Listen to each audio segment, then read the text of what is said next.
Bismillahirrahmanirrahim. Assalamualaikum warahmatullahi wabarakatuh. Syukron innalhamdalillah wala haula wala quwata illa billah. Perkenalkan, kami dari kelompok 6. Di sini kami akan mempresentasikan sebuah materi yang berjudul penulisan unsur serapan. Sebelumnya kami berterima kasih kepada Ibu Indiana Sari MPD selaku dosen pembimbing mata kuliah pedoman ejaan bahasa Indonesia. Yang pertama, di sini saya akan menjelaskan tentang definisi. Definisi kata serapan adalah kata yang berasal dari bahasa asing yang sudah diintegrasikan ke dalam suatu bahasa dan diterima pemakainya secara umum. Selanjutnya yaitu kata serapan masuk ke dalam bahasa Indonesia dengan melalui 4 cara. Yang pertama yaitu ada cara adopsi. Contoh supermarket, plaza, mall, dan lain sebagainya. Yang kedua yaitu cara adaptasi, pluralization atau pluralisasi, acceptability atau akseptabilitas. Yang ketiga yaitu penerjemahan, overlap atau tumpang tindih, tryout atau uji coba, dan lain sebagainya. Yang keempat yaitu ada kreasi, efektif atau berhasil guna, spare part, suku cadang, dan lain sebagainya. Selanjutnya, contoh-contoh kata serapan. Yang pertama, dalam bahasa Inggris ada aktor menjadi aktor, alergi menjadi alergi, akses menjadi akses. Kemudian dalam bahasa Belanda ada absen menjadi absen, EQ menjadi aki, dan agent menjadi agen. Penyerapan istilah asing. Penyerapan dapat dipertimbangkan jika salah satu syarat atau lebih yang berikut ini dipenuhi. Yang pertama, istilah serapan yang dipilih lebih cocok karena konotasinya. Yang kedua, istilah serapan yang dipilih lebih singkat jika dibandingkan dengan terjemahan Indonesianya.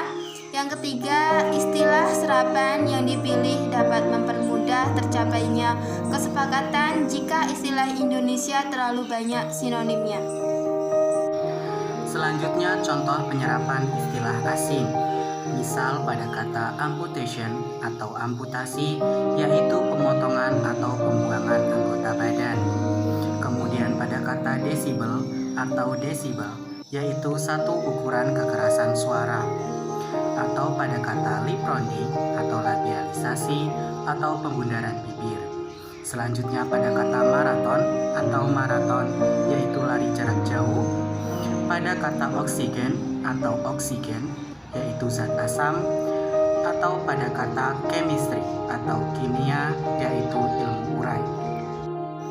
Selanjutnya, unsur pinjaman dalam bahasa Indonesia. Berdasarkan taraf integrasinya, unsur pinjaman dalam bahasa Indonesia dapat dibagi atas 2 golongan besar. Yang pertama, unsur pinjaman yang belum sepenuhnya terserap dalam bahasa Indonesia seperti reshuffle, shuttlecock, dan lain sebagainya. Unsur-unsur ini dipakai dalam konteks bahasa Indonesia, tetapi pengucapannya masih mengikuti cara asing. Unsur pinjaman yang pengucapan dan penulisannya disesuaikan dengan kaidah bahasa Indonesia. Dalam hal ini, diusahakan agar ejaannya hanya diubah seperlunya, sehingga bentuk Indonesianya masih dapat dibandingkan dengan bentuk asalnya. Yang kedua, unsur yang sudah lama terserap dalam bahasa Indonesia tidak perlu lagi diubah ejaannya. Contoh pada kata otonomi, dongkrak, paham, aki, dan lain sebagainya. Selanjutnya, kaidah penyelesaian ejaan unsur serapan dari bahasa asing ke dalam bahasa Indonesia. Yang pertama, C dari bahasa Sanskerta menjadi S. Contohnya adalah cabda menjadi sabda. Yang kedua, castra menjadi sastra. Yang kedua, OE dari bahasa Yunani menjadi E. Contohnya adalah oestronogen menjadi estronogen. Oenologi menjadi enologi. Yang ketiga, KH dari bahasa Arab. Di sini tetap KH, contohnya khusus tetap dibaca khusus, akhir tetap menjadi akhir. dampak dari penggunaan kata serapan. Yang pertama adalah dampak positif penggunaan kata-kata serapan. Masyarakat lebih bangga menggunakan kata-kata serapan karena dinilai lebih modern. Para remaja juga senang memakai kata-kata atau istilah-istilah asing agar dikatakan lebih gaul dan sebagainya. Selain itu, dampak positif lain adalah pengucapan kata-kata serapan terkenal lebih singkat dari pengucapan kata-kata bahasa Indonesia, seperti kata diskon yang dalam bahasa Indonesianya berarti potongan harga.